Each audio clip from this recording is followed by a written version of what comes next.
I do the things that have rewarded me in the past. I mean that genuinely.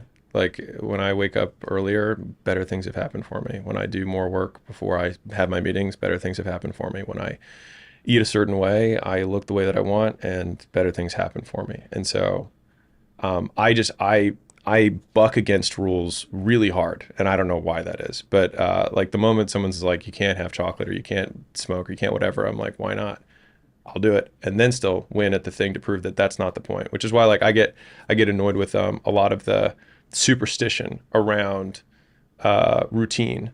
And what I mean by that is like, you know, I remember there was a guy who messaged me, he's like, dude, I'm doing my morning routine. And he's like, and I have a cold plunge, a red light sauna, I ground outside, and then I do my gratitude journal. And then he did this list. It was like, you know, it was taking him like 3 hours to get his routine done or whatever in the morning.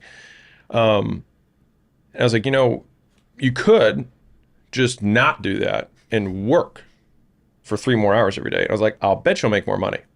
And so I think there's a lot of superstition around, especially in the entrepreneur space, around routine as like, if I don't get my morning routine in, I'm just useless. And I'm like, man, I'd love to compete against you.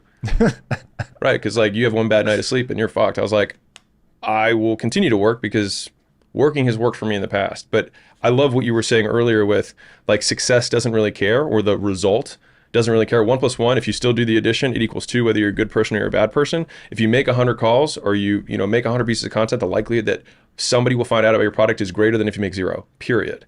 Fight me. And so you can do those things and you can drink and do drugs and watch porn.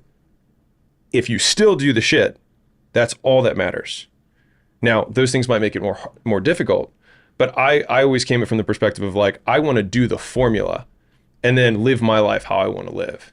And if that means that sometimes I drink more and sometimes I drink less, or sometimes I work out more and sometimes I work out less, sometimes I eat dessert, sometimes I eat really small desserts, that's fine. And so it's just like, what are the actual things that matter? And if you look at, and I know you have a lot of wealthy friends, like people, the way people work, the routines that they have are so varied, which to me means that they don't matter. Because if there were something that absolutely has to be done, then it has to go down to first principles of, okay, in order for people to find out about your stuff, you have to let them know. Great. So you have to advertise it in some way for people to find out about it, to buy, period.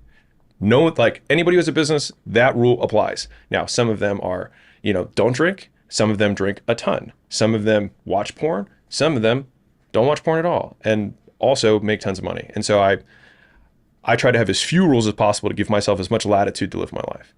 Real quick, if you're trying to make your first dollar online, you can go to skool.com/games. We've got a whole system that's set up. It's a platform. You can start it for free. I've got instructional videos. I take a call every single week. And so if you do that, you can hop on the call on Monday and I'll say hi to you. Just let me know that you're brand new.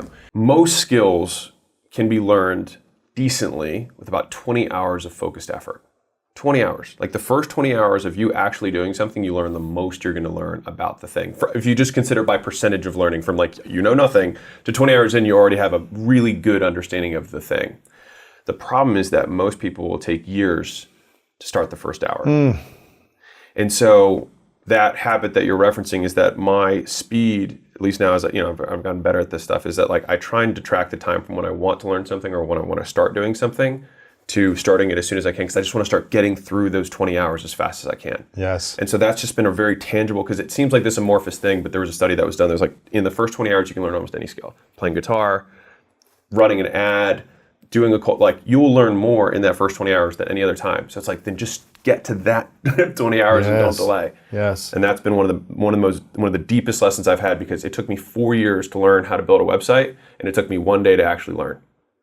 Crazy. Because you decided to act on the learning. 4 years to delay and procrastinate and say, I'm not a tech guy. I'm not a tech person. This isn't my kind of thing. I'm a gym guy. I'm a local business owner. I should pay somebody to do this. I'm above this kind of thing. Like all these stories, right? And then one day I sat down on a Sunday morning. I was like, I'm going to learn this thing. And you Googled it and you just learned it? Step by step by step. And you know what? I set the whole day aside. It took me 4 hours. Crazy.